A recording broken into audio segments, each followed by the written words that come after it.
Salam sejahtera bagi sahabat inspirasi. Kiranya damai sejahtera Allah menyertai kita semua sepanjang hari ini.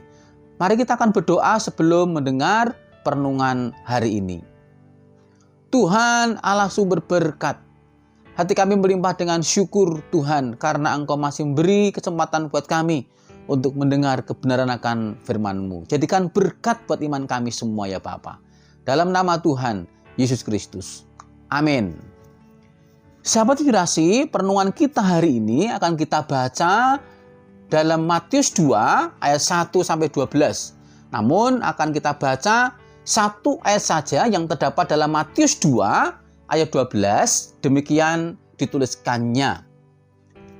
Dan karena diperingatkan dalam mimpi supaya jangan kembali kepada Herodes, maka pulanglah mereka ke negerinya melalui jalan lain. Sahabat inspirasi, sadarkah kita kadangkala kita menganggap bahwa yang nyata atau yang real adalah yang bisa dilihat oleh mata, yang dapat disentuh oleh tangan, yang dapat dicium oleh hidung, dan bahkan menurut kita yang terdeteksi oleh kelima indera kita semua.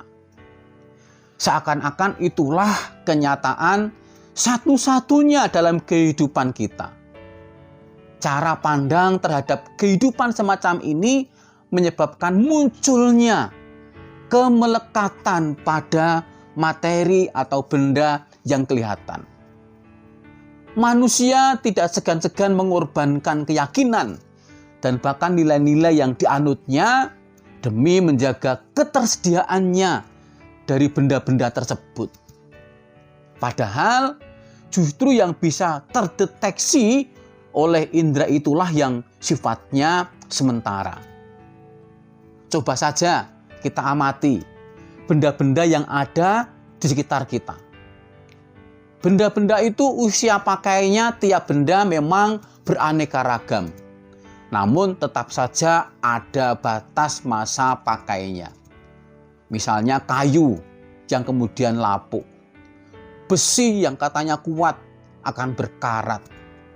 Warna yang elok maka akan semakin memudar. Kain yang kita sukai, yang menjadi idola kita, maka akan menyusut. Dan bahkan tubuh yang katanya kuat, lama-kelamaan akan melemah. Itulah sebabnya kita diajak untuk memandang kepada yang kekal. Seperti para Majus yang memilih menyembah Yesus dan taat kepada Allah dibanding menurut perintah Herodes yang kita baca dalam Matius 2 ayat 8 dan 12. Padahal secara kasat mata mereka tahu bahwa Herodes adalah seorang penguasa, sedangkan Yesus hanyalah bayi lemah yang terbaring di palungan dalam kandang domba. Tentu hal ini merupakan sebuah kebodohan untuk melawan penguasa dan memilih mengikuti seorang bayi.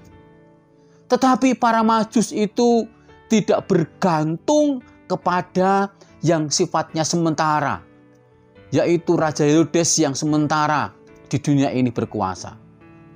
Mereka mampu menganalisa, mengenali yang mendasar dalam kehidupan manusia. Kekuasaan Herodes memang sepertinya besar pada waktu itu. Namun hanyalah sementara. Matius 2 ayat 16 sampai 19 dapat kita baca. Nah, sahabat inspirasi, sekarang kita kadang-kadang dihadapkan pada pilihan-pilihan antara yang kekal dan yang sementara. Meski terkadang untuk memilih yang kekal, kita diperhadapkan pada berbagai macam resiko untuk mempercayai kepada yang kekal itu. Tetapi yang terpenting, yang terutama adalah justru memilih yang kekal itulah yang membuat kita menemukan hidup yang sejati itu, yaitu keselamatan dan damai sejahtera yang sungguhnya.